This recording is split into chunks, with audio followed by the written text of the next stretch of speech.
A suppressed study by a rogue cultural anthropologist, Dr. Alastair Thorne, uncovered something chilling, something so disruptive to the attention economy that he was offered a seven-figure sum to bury his findings. What he discovered was a deliberate, systematic erosion of family elders as sources of wisdom, carefully orchestrated to prevent generations from building a stable foundation of inherited knowledge. They want your unique perspective, your lived experience, your most valuable lessons, to simply vanish. They want you silenced, forgotten, reduced to a ghost at your own family table. Listen closely. Has this ever happened to you? You're at a family gathering, maybe Thanksgiving, maybe just a casual Sunday lunch. You start to tell a story, a truly meaningful anecdote about overcoming hardship, a pivotal moment that shaped your view on love or money. Your voice, perhaps a little softer now, begins to weave the tale.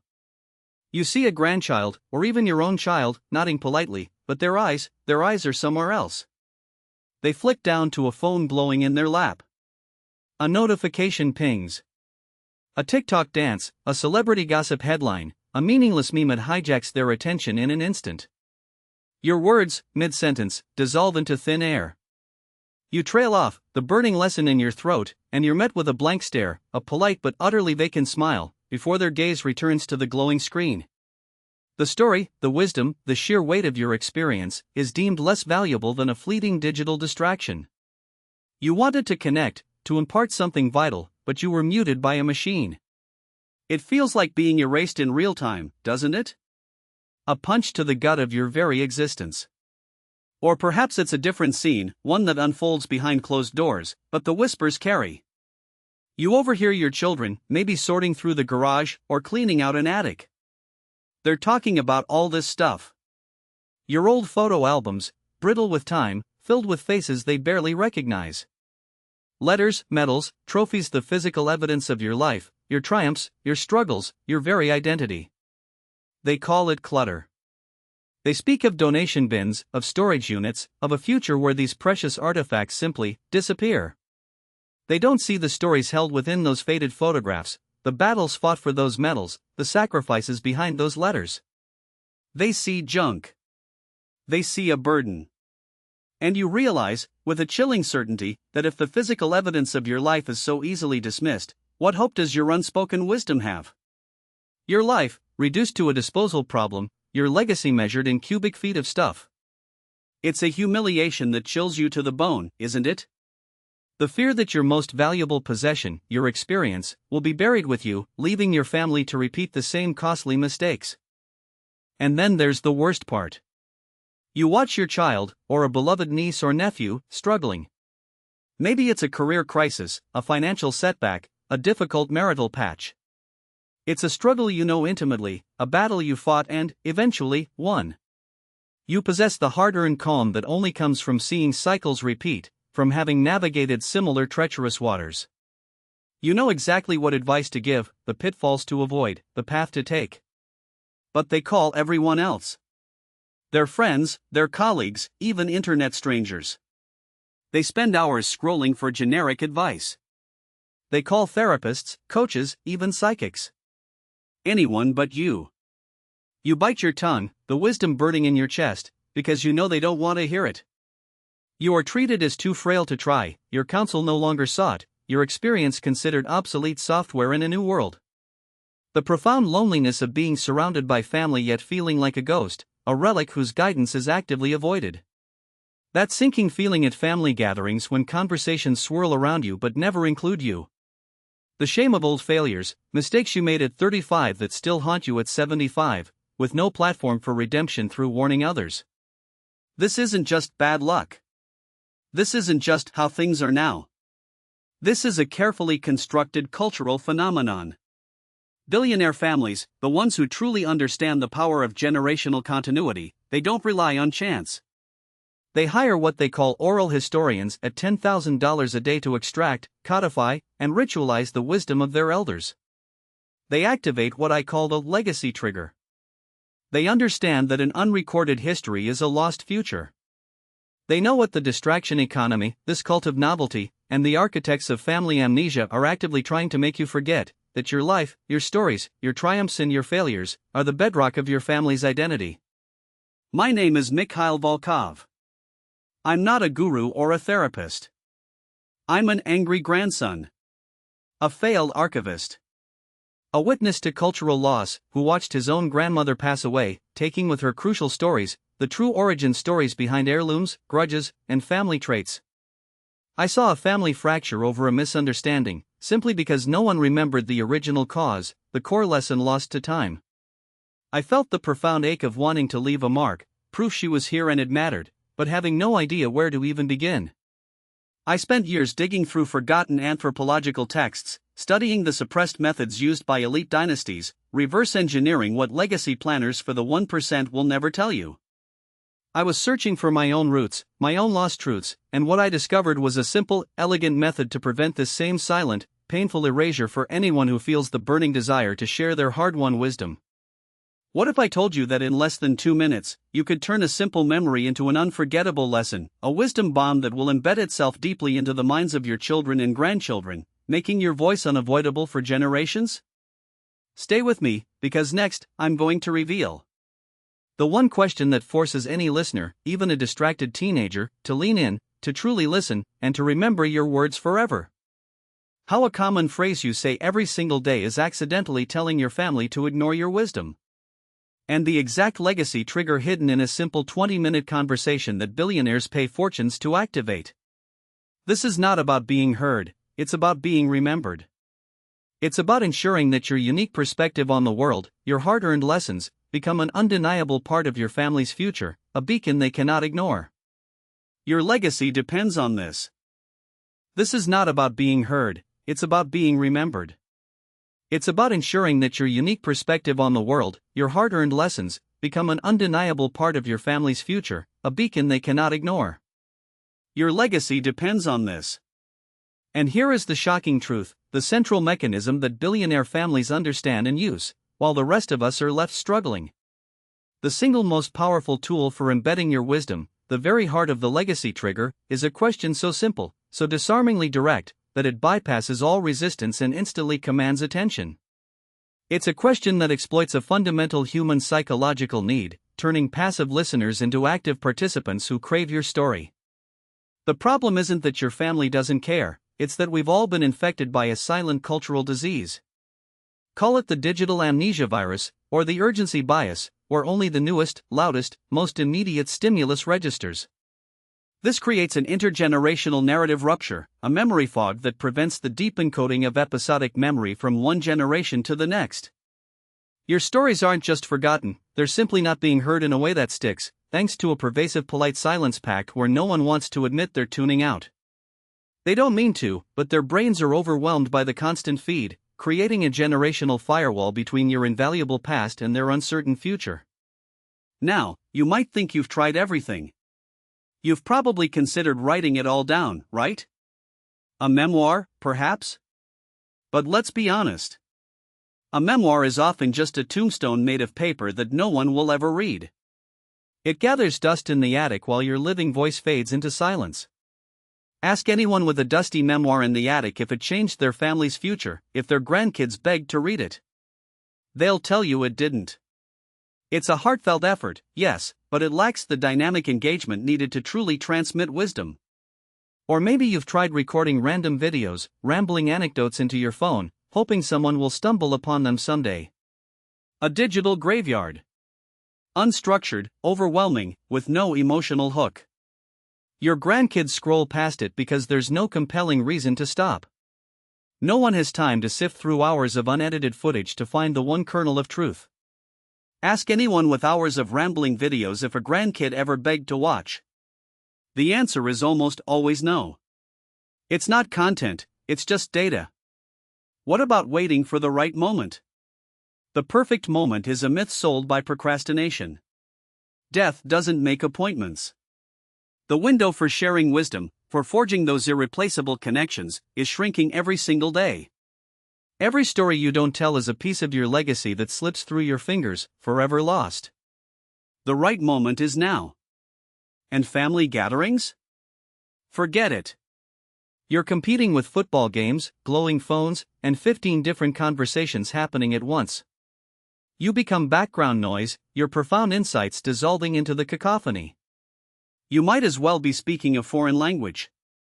The bystander effect in family lore means everyone assumes someone else is listening, or that the story isn't that important right now. It's a lose-lose situation for anyone trying to impart hard-won lessons. This isn't about trying harder to tell your story in the same old ways. This is about a completely different approach, a secret mechanism that I discovered buried deep within Dr. Alastair Thorne's suppressed research. When Thorne's funding was cut, and his findings threatened with obliteration, he didn't just give up. A trusted, albeit anonymous, colleague of Thorne's, working in a clandestine network of oral historians in Eastern Europe, took his initial theoretical framework and began to develop practical, actionable methods. These were people living under constant threat, where the erasure of history was a weapon, and the preservation of personal narratives was an act of defiance. They weren't just collecting stories, they were encoding messages into them, messages designed to be unforgettable, passed down through whispers and fireside tales, defying the state's efforts to control the past. This is what I call the narrative implant protocol, or the memory anchoring method. It's an unbreakable story algorithm, not because it's technologically complex, but because it leverages the fundamental wiring of the human brain. Here's how it works in simple language: it doesn't beg people to listen. Instead, it triggers a deep, innate psychological need in the listener to demand the story from you. It bypasses the brain's ignore old stories filter and hits their emotional core, making your life's experiences irresistible. It turns your life into a powerful pattern their mind cannot stop completing, a story they must hear to understand their own world. Imagine this transformation. Picture your son, the one who always brushed you off, suddenly calling you on a Tuesday afternoon, not just to chat, but to ask, "Dad, how would you handle this situation?" I remembered something you once said. He's not just calling out of obligation, he's seeking your counsel, your specific wisdom, because you become the indispensable source. Or visualize your granddaughter, on the eve of a pivotal job interview, not Googling for generic advice, but coming to you, eager to hear the story of your first big break, how you navigated uncertainty, what lessons you learned when the stakes were highest. You become her North Star, the living archive of resilience and triumph. And the most profound victory? You're at a family gathering, and you overhear your grandson telling your story to a friend, word for word, with passion and detail, as if it belongs to him. Your voice, your experiences, your values, they are living inside his future, a testament to your symbolic immortality. You have achieved true legacy, not just being remembered, but becoming a foundational piece of who they are, sought after counsel, the family's wise elder, the living memory that guides them. This isn't public knowledge. This is a leak from elite legacy planning, a suppressed tool that was designed to protect the most valuable asset any family possesses, its inherited wisdom. When this information reaches a certain threshold of awareness, the forces of cultural amnesia, the architects of this generational silence, will push to remove it. This isn't just a video, it's a temporary window into a truth they try to bury. I'm going to reveal the exact phrasing, the very first step of this narrative implant protocol, to those watching right now. And now, pay attention, because this is where the real power shifts. This is where we start taking back what's rightfully yours. What if I told you the entire dynamic can be flipped with a single, simple question? Here is the first move, the opening salvo and reclaiming your voice, a method so potent it immediately repositions you as the keeper of maps, the architect of solutions. Step 1 is not about you telling a story. It's about strategically inviting them to seek your story. It's about creating a vacuum that only your wisdom can fill. This isn't about forcing your advice, it's about making them crave it. Now, here's that powerful question. It's deceptively simple, yet it's designed to puncture the distraction, to bypass their internal filters, and to force a genuine connection. When you're sitting with your child, your grandchild, your niece or nephew, and there's a moment of quiet, just look them in the eye and ask this: if you knew the answer to just one question that would unlock your future, what would that question be? Think about that for a second. This question is a psychological masterstroke. It's not about your past, it's about their future. It doesn't put them on the defensive, expecting a lecture. Instead, it empowers them to articulate their deepest hopes or fears. They are forced to think, to prioritize, to reveal a genuine need. And when they finally voice that single, crucial question, they have, whether they realize it or not, just opened the door to your unique perspective. They've essentially given you the keys to their problem, and they've positioned you as the one who might hold the answer, the one who carries the map. It shifts the entire dynamic from elder trying to talk to individual seeking wisdom. It's the difference between pushing a cart uphill and them asking you for a ride. Listen to what happened to Carlos, a retired carpenter from Seattle, 72 years old. For years, his grandkids barely looked up from their screens when he was around. He tried telling them about building his first house, about the discipline it took, the satisfaction of craft. Blank stares. But then he used this exact question on his 15-year-old grandson, David. David hesitated, then finally admitted, "How do I know what I really love doing, so I don't waste my life in a job I hate?" Carlos didn't launch into a sermon. He paused, looked David in the eye, and said, "That's a powerful question, David. I remember asking myself that exact thing when I was your age. Let me tell you about a mentor I had, old Mr. Henderson, and the strange way he taught me to find my path." For the first time, David leaned in. He put his phone down. He listened. A week later, Carlos got a voice message from David. "Grandpa, that story about Mr. Henderson, it really made me think. Can we talk more about that?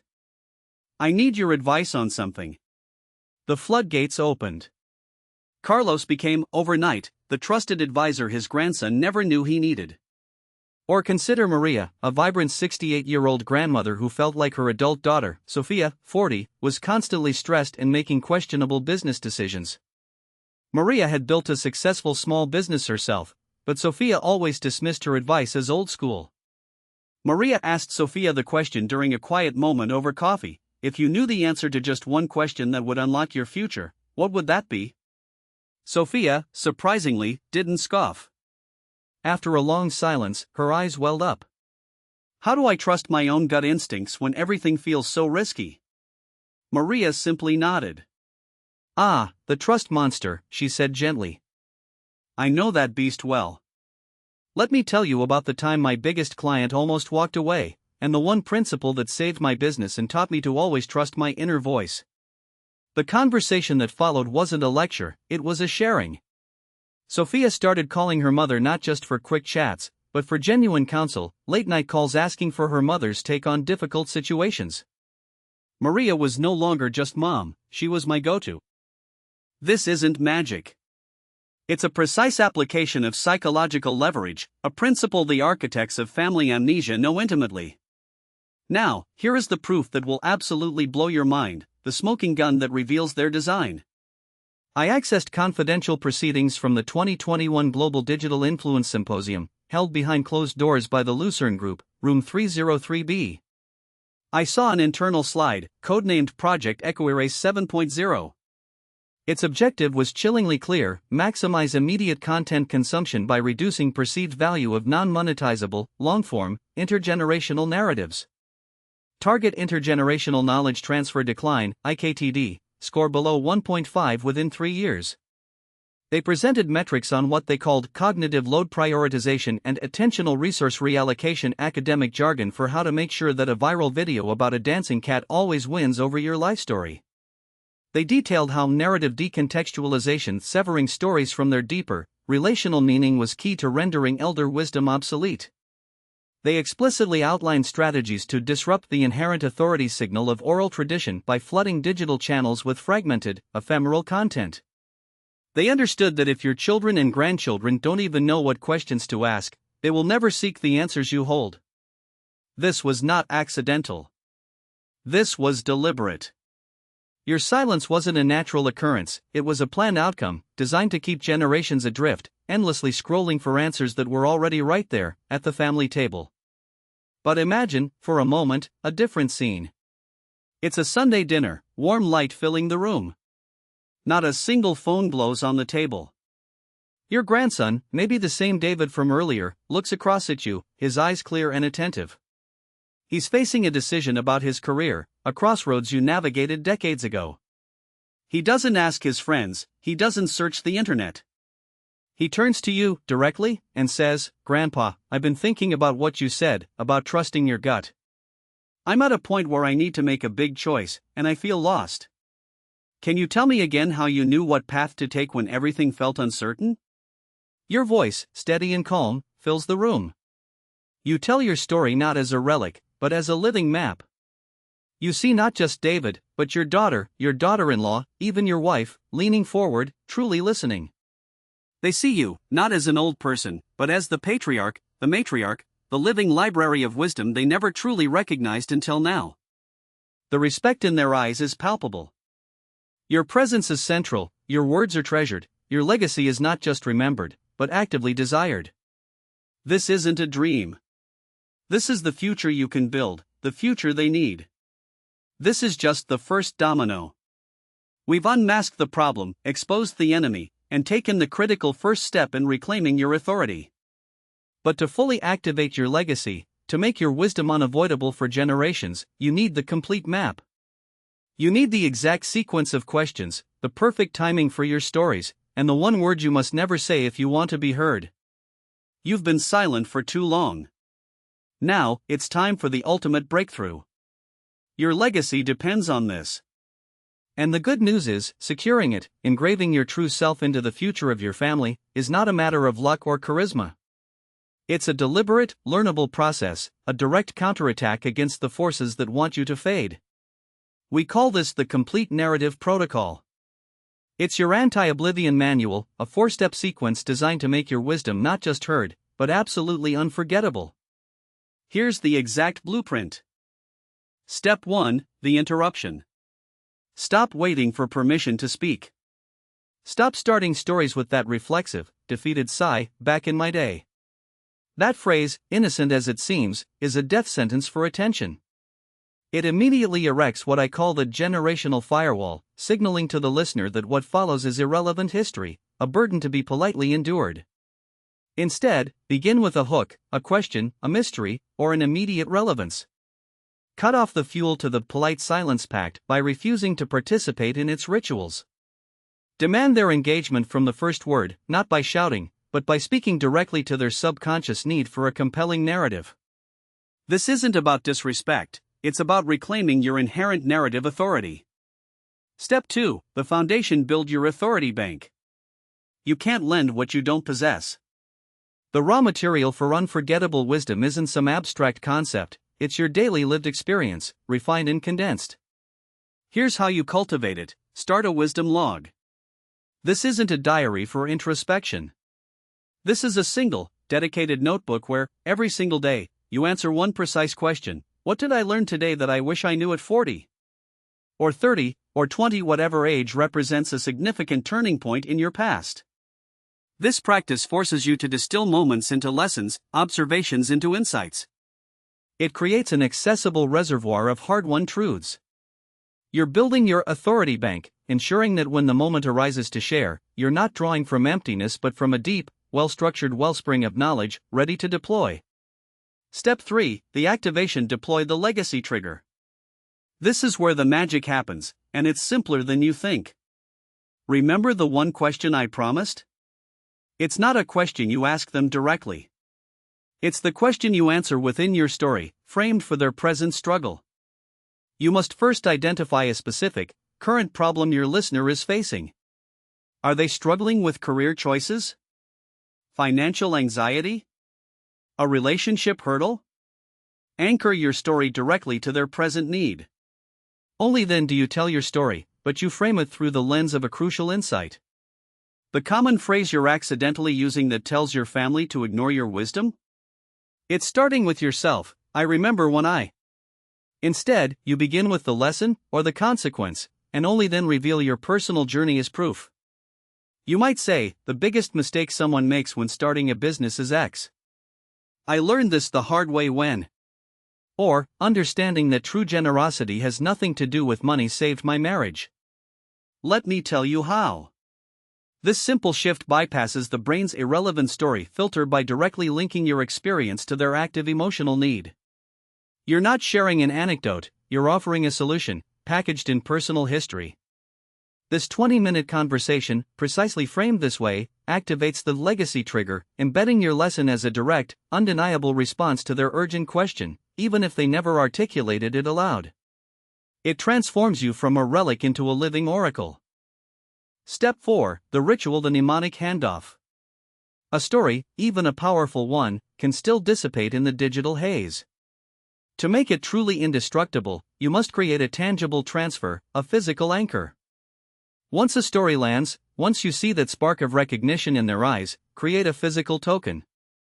It could be a small, specific object related to the story, a pressed flower from the garden you talked about, a specific coin from a trip, a faded photograph with a new, heartfelt caption in your handwriting on the back.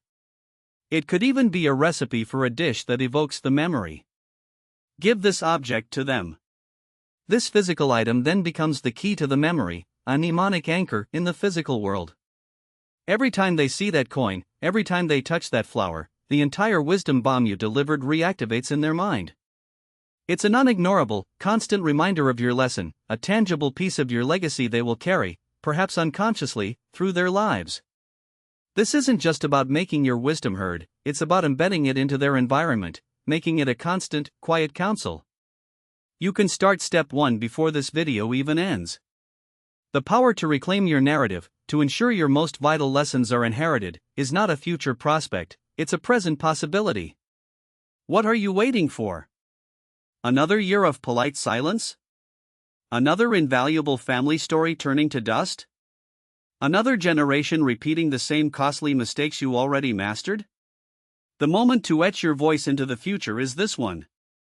Not tomorrow. Not when they ask.